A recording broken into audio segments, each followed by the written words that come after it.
If Darwin was still alive, he would honestly scratch all of the books about the birds and just start writing a book about how shit Perez is. And honestly, #1 seller, easily. Everyone has off seasons. I'm not quite sure how Formula 1 has come down to this. A literal unemployed driver has just won a race. What? You know, Ferrari is kind of focused around Charles being the golden boy of Ferrari, the golden boy of Formula 1. And yet he hasn't won a race in what, 2 years? You're trash, kid. And Carlos Sainz in that time. In the whole Verstappen dominance, wow, Verstappen, you're so cool. He's won 2 races, and now he's proven it once again.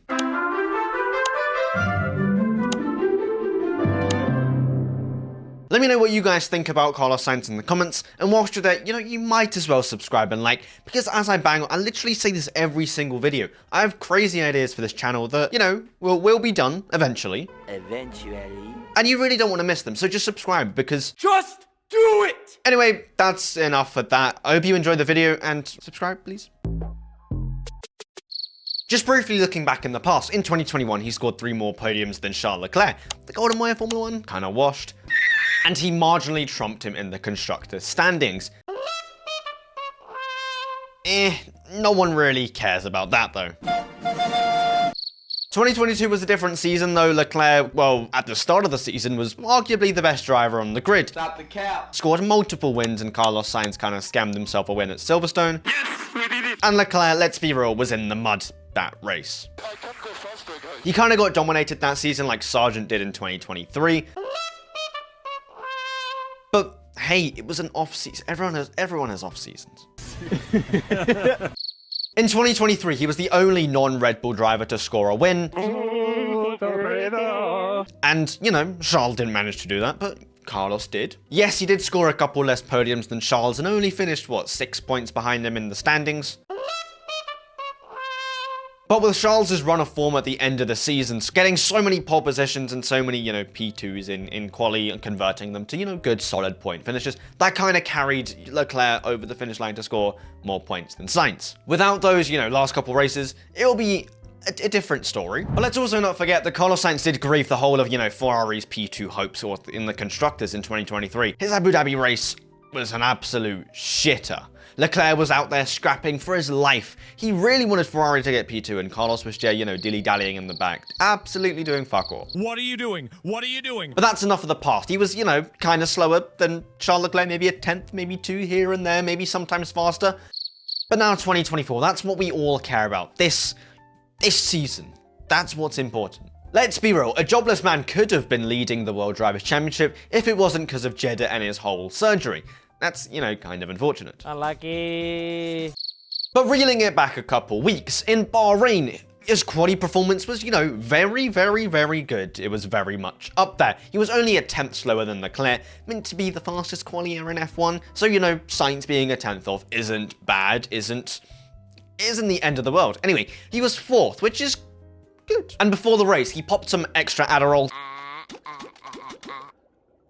And he finished 3rd, what, like 14 seconds in front of Leclerc, only, what, 1 or 2 seconds behind Perez in the fastest car on the grid, and Perez is a shitter, so, you know. It was literally an astounding performance for him to get P3 in the first race of the season.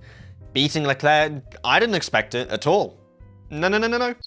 Then Saudi Arabia comes around, call him washed or whatever, but he had to get his appendix removed, so he kind of didn't race at all. He was doing some weight reduction in the hospital, and in that time, Leclerc got a P3. Wow. And now on to Australia. He was on the gas from literally the get-go. Qualified P2 just behind Verstappen. I mean, that's kind of reasonable knowing that Verstappen is Verstappen and the car that he's in is literally... Red Bull have borrowed a rocket ship from NASA or Elon Musk, or Adrian Newey was just smoking something nice and just created a beast of a car. Anyway, Sainz with an astounding quali, 3/10 faster than Leclerc. Impressive, as I said, knowing that Leclerc was meant to be the golden boy. And he's just... And then in the race, Carlos Sainz overtakes Verstappen. Speed. I am speed. You know, haven't heard that in a while. Carlos Sainz is leading a race, and then Verstappen's car blows up. You know, from then on, it should be, you know, a hard battle between Leclerc, Sainz, Norris, all for the win, just like in Singapore.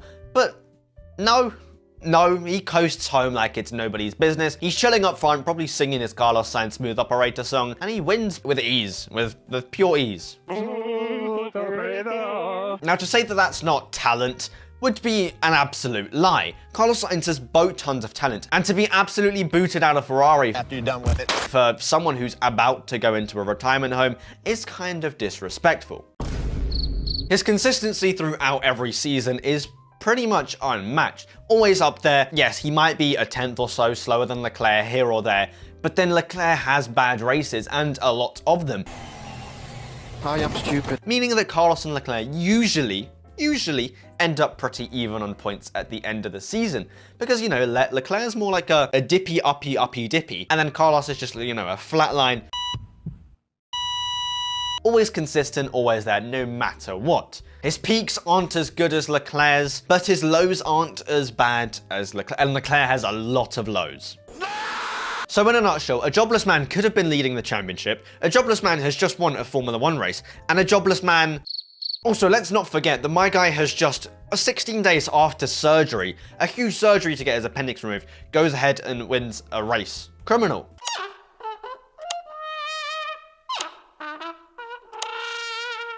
Without competing or anything about, you know, scratch Jeddah. He's only 7 points behind his teammate, and then 11 points behind Verstappen in first place. Very close. But surely his massive amount of talent won't go to waste, like Nikita Mazepin. No. We're not comparing Nikita. No. So where could he go for the 2025 season? Will he be working in McDonald's to carry on, you know, the red and yellow suit, you know? Do you want to order? Pretty much home for him.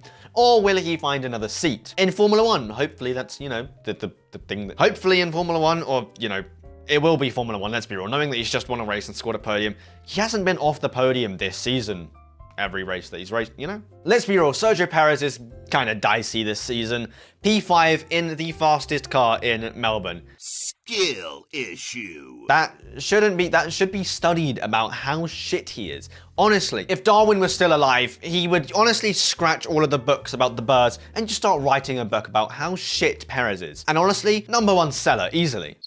Red Bull might be a decent option for Sainz, reuniting with Max Verstappen once again, and maybe proving himself or proving to everyone that he is closer to Verstappen than Perez. Or delusional, maybe, but better. Oh, no.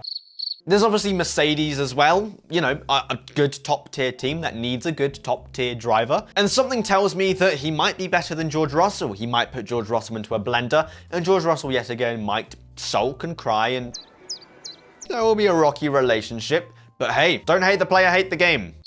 And I really think that's all of Carlos Sainz's options, unless he wants to take a massive gamble and go to Aston Martin. And then Alonso might not be done in Formula 1 yet, he might still win another championship. I guess that's why he's in Formula 1. But see, now this asks the question, if Sainz does move to another team, or, you know, he has to because he's getting booted the fuck out, is he a driver that is favored or can win a World Drivers' Championship? And this is where it gets kind of dicey, because I think that Leclerc has more of a chance to win a championship than Carlos Sainz, obviously. But Sainz is just so consistent that maybe if he has a good car throughout the season, he can rack up enough points and just maybe win. He's just that consistent. It's crazy.